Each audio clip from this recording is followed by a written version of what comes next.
It's Monday, October 4th, 2021, and the morning edition is live. On today's show, more than 100,000 Bahamians are fully vaccinated. Changes made to the opening of Parliament. A young grad student shares her journey with breast cancer.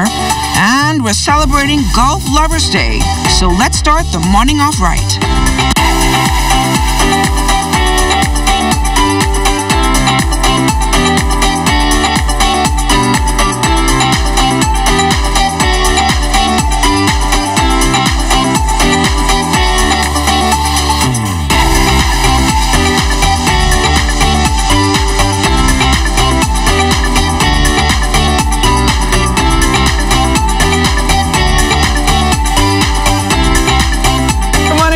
Welcome to the morning edition. I'm LaDawn Davis. Let's now take you out to our streets where Kelsey Johnson and the morning traffic team is standing by with your Monday morning traffic.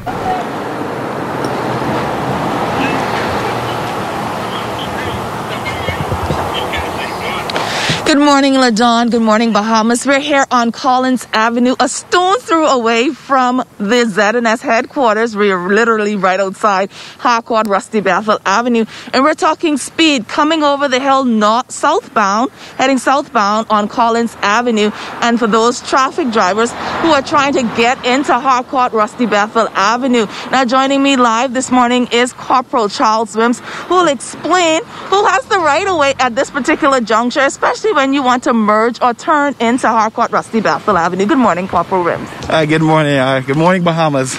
Yes, the police, we've been receiving reports of accidents happening frequently at this juncture. Now, we want to remind people that you don't overtake on a curve. You should not speed when coming over the hill because you do not know what's in front of you. But we do advise drivers, if they're trying to make their way into the ZNS area, to try use the southern side of Harcourt Rusty Bethel Avenue, whereas they can get in much easier because it's downhill. This area has two entrances and exits where you can get in or get out, but I prefer everybody to use the southern so we can try to avoid these accidents from happening. But we want to remind people speed, and also distracted driving. All of those things can cause catastrophic results. All right, speaking about catastrophic results, I heard that there was an accident in Eleuthera. If you can give us a little more information on that. Yes, but sometime the police received that information as a result of a police vehicle that was involved in a traffic collision in the area of Marsh Governor's Harbour Airport. Upon their arrival, they observed two officers with a suspect. All three were unconscious while on the scene. However, they collided into like a burgundy Mercedes type vehicle, whereas at this time we can only say that speed and failing to stay on the correct lane, it should be the initial cause at this time. At this time, we can show you that two officers that are presently in ICU, they already had about 2 surgeries. One is scheduled for another one today. So we're wishing them a speedy recovery. Also, foreign friends who would have landed while at Eleuthera Airport. They were also involved in an accident. Other parties involved in an accident. We're praying a speedy recovery on their family as well. We just want to maintain that speed, cautiousness and safety can carry us through to the world. And in this case, we want to exercise plenty caution at this time. You know, we're getting ready to gear up into Halloween, then we have Thanksgiving, then Christmas. The festivities is going to pile up on us, so people is going to tend to, just let loose because now they feel as though the country is opening. But we want to remind people, it's always a safer way to do things. And we're here to prevent accidents from happening. And more importantly, we're here to save lives. Yeah. If you could just tell us if any other accidents happened over the weekend, if you had a busy weekend. Oh, yeah. We had a total of 13 accidents. We had like 7 accidents for minor damages, 3 with injuries, including that one. We had also had 3 hit and runs. We want to speak to those persons as it relates to hit and runs. We're now noticing plenty of the SD cars or MC companies are leasing vehicles to these persons who don't have a valid driver's license or not covered under the third-party insurance. So they are getting in accidents and breaking off running. But we serve a God who sees everything. and we intend to find every last one of them. So we want to remind them that, hey, you get an accident, it's only an accident. Stay on the scene. The police just have some paperwork to give both parties or how many parties involved in these accidents, and you can have a wonderful day. All right. Thank you so much, Corporal Wims. Like you said, we're going to keep those officers who were injured in that car accident on Saturday, as well as the other party in our press. So I'll toss it back to you in the studio, LaDawn. Thanks a lot, Kelsey. Well, staying on the outside, a surface trough across the southeast Bahamas is slowly drifting northwestward through the islands, while high pressure maintain a moderate to fresh breeze over the archipelago. Daytime high temperature today is 88 degrees Fahrenheit. Overnight low is 70 degrees. In the extended forecast, thunderstorms expected tomorrow afternoon. High at 87, low at 76. Then on Wednesday, mostly sunny with a stray shower. High at 87, low at 76. The Bahamas has eclipsed the 100,000 mark for the fully vaccinated. As of October 2nd, 104,380 Bahamians were fully vaccinated. More than 20,000 others received one dose for a total of 224,531.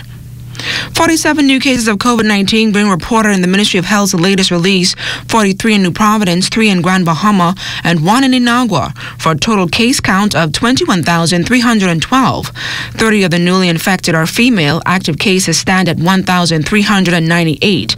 There are 14 new recoveries, bringing that number to 19,172. 2 more COVID deaths have also been reported, coming on the heels of another 18 deaths in the previous release. Both individuals died on September 16th, an 80-year-old female from New Providence and an 85-year-old male from Cat Island. The COVID-19 death toll is now up to 557. While COVID infections show highs and lows and an increase in deaths, Administrator at the Princess Margaret Hospital, Mary Walker, gave an update on the strain of resources at that facility. Our staff are tired. Our staff are exhausted. That's the greatest thing, and we see it. And we try to support them as best we can, both from a physical standpoint and a psychological standpoint, because we know they need that as well. Historically, the opening of Parliament is held in Rawson and Parliament Squares, but the Office of the Prime Minister is advising that the Government Steering Committee has recommended that this year's opening be relocated indoors. This decision was made based on several factors, including the threat of adverse weather, active demolition of the Churchill building, and seating limitations due to social distancing protocols. It has therefore been determined that the opening of Parliament will be held at the Baha Mar Convention Center on Wednesday, October the 6th. The Office of the Prime Minister confirming in a statement that the document circulating on social media purporting to be the official list of statutory boards and committees appointments is not official. The statement notes that at the appropriate time, the official notice of the appointments will be gazetted and made public. Police continuing an intense investigation into the shooting of an on-duty police officer at the Lynden Pinling International Airport on Saturday afternoon. Police Press Liaison Assistant Superintendent Audley Peters has an update. As the officer arrived at the deposit site, a lone gunman approached him and shot him. The officer, who was conscious, was transported to the hospital where he received medical attention and is listed as stable condition at this time. Police have arrested a suspect and is searching for a second suspect in this matter. Both suspects are males. An autopsy will be performed to determine the exact cause of death of a man whose decomposed body was discovered on Saturday. Authorities got the call around 5 p.m. about the decomposed body that was found in the backseat of a black vehicle at a residence on Wendell Drive in Sunset Park. Police anticipate the autopsy will also provide an identification from a next of kin to determine the man's identity. Following the recent interdiction and repatriation of hundreds of migrants found in the southern region of the country, officials are actively seeking to expand the nation's capabilities through technology. Minister of National Security, the Honorable Wayne Monroe, has noted that the government is in talks with a company which could possibly become the provider of long-range drones with the intention of creating a virtual blockade, among other benefits. From what I was briefed, the identity of the successful bidder, the formalization and conclusion of the actual contract, and the actual products being delivered.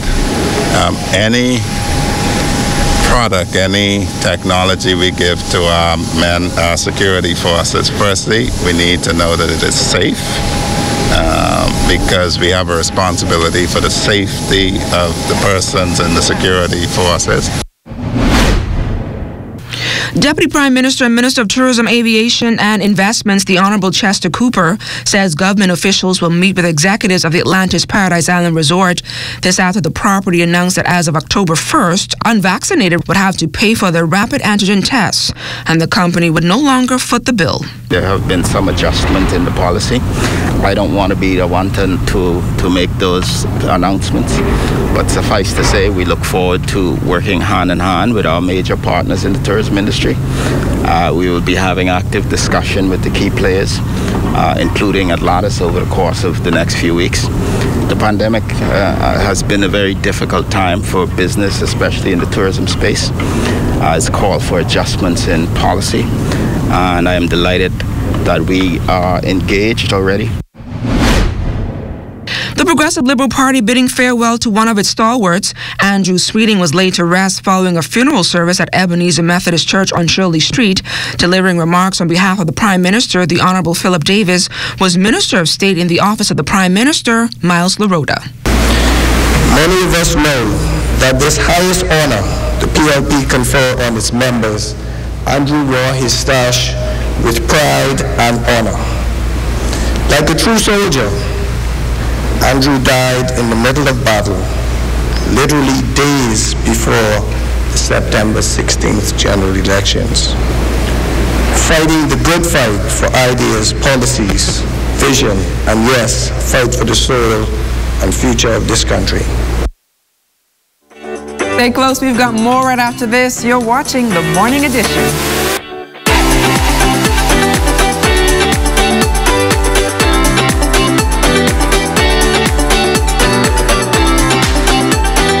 As an artist, I travel all over the world and I find inspiration all around me.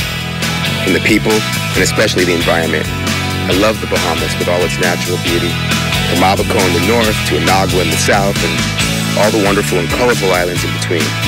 But we must all do our part to keep the Bahamas healthy and clean, now and for the future generations. That's why I want you to find a little time to do your part. I'm doing my part because I care. Do you? Hey, have you heard? ZNS is everywhere you are when you download the new ZNS app. Whether you're on the move or just kicking back. Miss something on the news? It's there. Want to keep up with a live update? It's there. Or just want to listen to your favorite station? It's there too. Download the app now from the App Store and Google Play Store.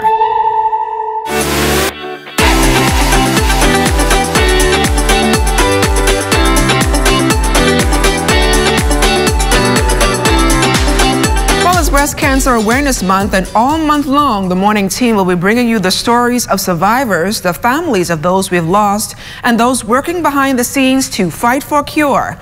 On Friday, we spoke to a woman in the prime of her life, now left to battle this disease head-on while undergoing her studies abroad.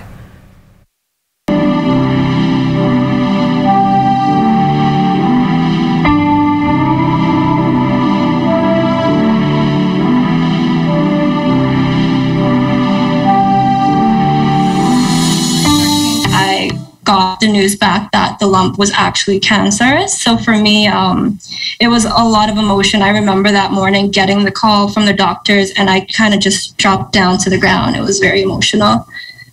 And after your, diagnosis, how soon did you start your treatments?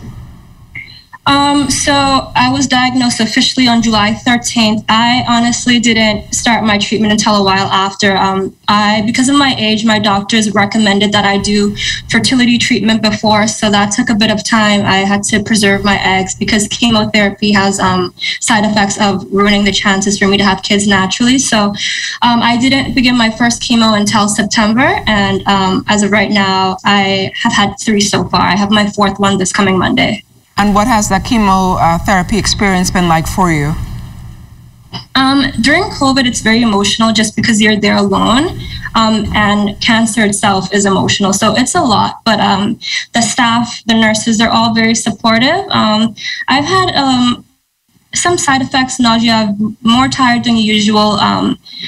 It's not easy, but I'm handling it well so far. I have really great support. A little bit about the impact, I guess, breast cancer has had, not only on you emotionally, but mentally and or physically. Right. So when I was diagnosed, I was 25. I turned 26 3 weeks later, and it was just a big shock for me, being so young.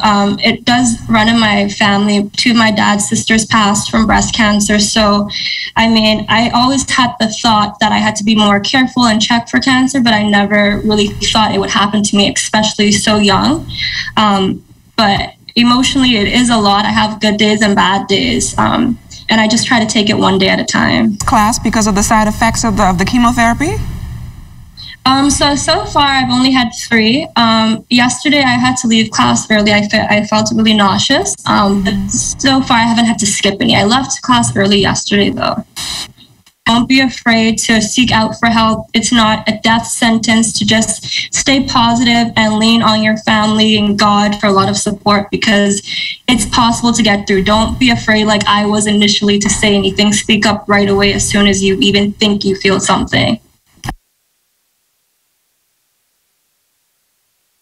And as we head to the break, we take a look back at today in Bahamian history. On October 4th, 1957, the Right Reverend Spencer Burton, Lord Bishop of Nassau, blessed and dedicated the new modern school of St. Anne's in Fox Hill. Also on October 4th, 1966, Operation Mop-Up kicked off as Nassau and the Northwest Bahamas reviewed the damage caused by Hurricane Inez.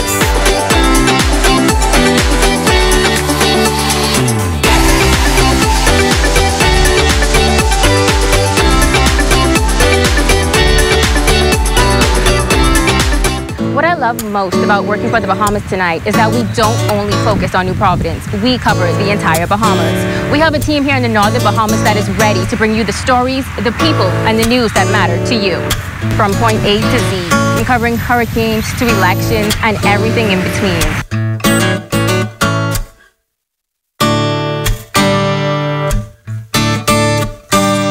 During this pandemic, it's our duty to ensure that all citizens, residents, and visitors are adhering to the COVID-19 safety protocol. Every person shall practice physical distance between themselves and others who are not of the same household of no less than 6 feet. I am Ambassador Amanda Etchcom of the COVID-19 Enforcement Unit. Save a life that may be your own. This message brought to you by the Ministry of National Security in conjunction with the Broadcasting Corporation of the Bahamas.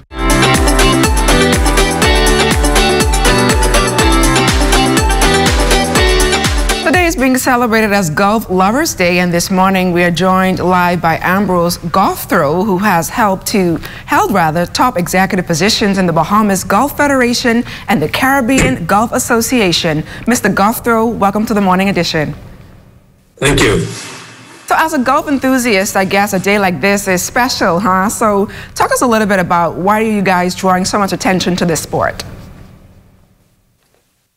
Well, I can only speak for myself. I celebrated my 80th birthday in July, and I've been playing golf from the age of 14 when I started as a caddy.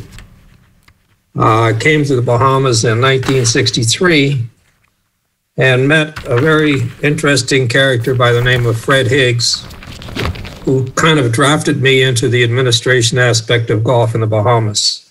And I've spent from 1963, I think, or more like 1965, 67, to now assisting with golf, because I believe that for the young people, it is a good sport to enhance their lives, give them opportunities, and certainly teach them about competition. And so there it lies. It's just passing of time. And talk to us a little bit about how is golf progressing here in the Bahamas? Well, I'm always optimistic that golf is getting better and better exposed to Bahamians and local residents. But it has been very difficult, especially in some of the islands, in particular Grand Bahama Island, where at one time we had 7 golf courses and 7 18-hole golf courses and a 9-hole golf course. And now we're down to 1 full-time 18-hole golf course. Makes it very difficult to create programs and facilities and opportunities for golfers here on Grand Bahama Island. In the rest of the islands, it is also somewhat difficult due to the fact that most of the properties, in fact, all of the properties, are either resort or privately owned. And many Bahamians or residents are not able to access them. It has been great, though, in Nassau, where Craig Flowers recently, over the last 5 to 7 years, has rebuilt the par 3 golf course in Nassau, which now appears to be the home for many resident and learner golfers on the island of New Providence. So we're kind of in a limbo state with regard to golf in the Bahamas and exposing it to schools and young people in the outer islands, but certainly Nassau is leading the way. And will you be going out on the course today to join in on the festivities? I absolutely am. I play Monday, Wednesday, Friday, and Saturday. So today is Monday, and it'll be one of those days that I'll enjoy on the green grass on the golf links. Mr. Goff, though, thanks for joining us here on the Morning Edition, and all the best to you, and happy Golf Lovers Day to you. Thank you very much. You have a good day.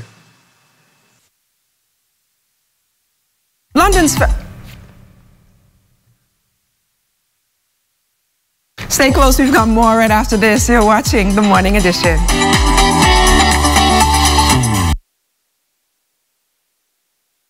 It is important that you follow these 4 R's when taking your medications. Right drug. Remember that each medication is specific for each individual, and what may work for one person may not work for the other. Right dose. Taking more or less than what is prescribed by your provider may cause you to either run out of your pills faster, it may affect your kidneys or liver, and it may even worsen your medical condition. Right time. Taking medications when told ensures that you have enough medication in your body to fight off the illness you may have. Right way. If your medication calls for you to take it whole, with food, or at night only, please follow these directions as there may be side effects. Make a commitment today to be adherent to your medication regimen and practice healthy living. This message has been brought to you by the Bahamas AIDS Foundation with funding provided by PEPFAR, USAID Local Capacity Initiative Small Grant.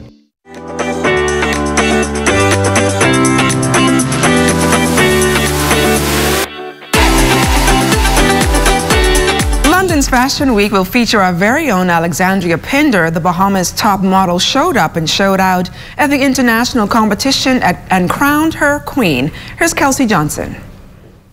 From the sunny climes of the Bahamas to a foggy runway in London, young Alexandria Pinder wooed the judges at a dramatic fashion event and model awards campaign in London. The Bahamian top model winner came alive in a straw doll, Junker-inspired costume. The fair's look while strutting down the catwalk was enough to crown her top model worldwide international. Pinder qualified for the international event after winning the local title, Top Model Bahamas. Her looks are natural under the camera's light. For me, it might sound a little sad, but I usually be at home in the mirror and I practice my curves. I do everything. I pose, and then when I go in front of a camera, my memory has it already, so it's like easy pose. You got to work. Like, what do you normally say? You got to feed the photographer. Yeah. So she taught me, hey, you got to feed these photographers now. The 15th season of the international competition was held in September. Pinder, who was accompanied by Bernadette Robinson, local coach, first started modeling at age 8. Her favorite show, America's Top Model. Well, for me, I wouldn't say it's difficult because it's a big passion of mine. So it's not like I had to fake it till I make it. It was always in me. But throughout my journey, I would say my mom taught me how to do my little catwalk, and it's pretty awesome. Alex was very confident, and she has a unique adaptability that she tends to just tone out and zone out the audience, because I felt like she was zoning me out as well when I was looking at her. But she was very confident. She knew what was necessary and what needed to be done. She followed instructions very well, and in doing that, she was successful in winning the competition.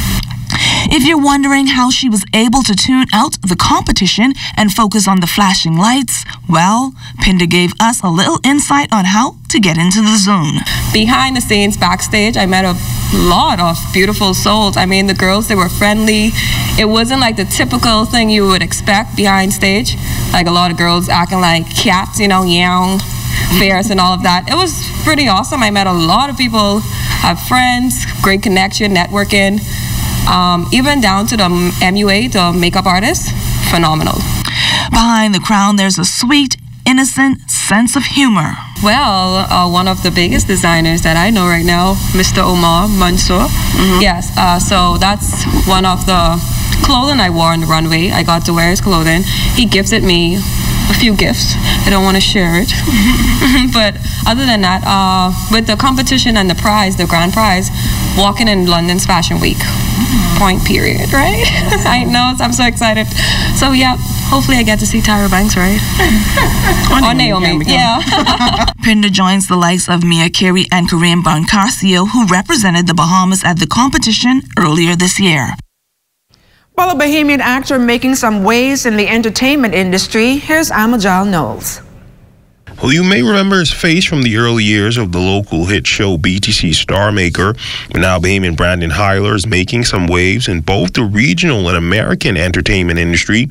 The model actor getting some major looks over the past calendar year, among them being one of the faces for the new campaign for the popular Red Stripe Bear brand. Commercial for Red Stripe, it was a 2-day shoot. Red Stripe is a very big brand. It originated in Jamaica. It's a very big brand across the Caribbean region. So if you don't know, that's what they are. I was the only Bahamian on set. Everybody else who was there, they were either from Jamaica, born and raised, or they were of Jamaican heritage, born and raised in the States, but their parents, their background, family, et cetera, et cetera. So it felt good to know that I was being recognized, or I was being put in a position where I can showcase, what it is that the Caribbean itself has to offer. And for Hyler, it didn't stop there, as he's had the opportunity to work with some of the world's biggest music stars as well.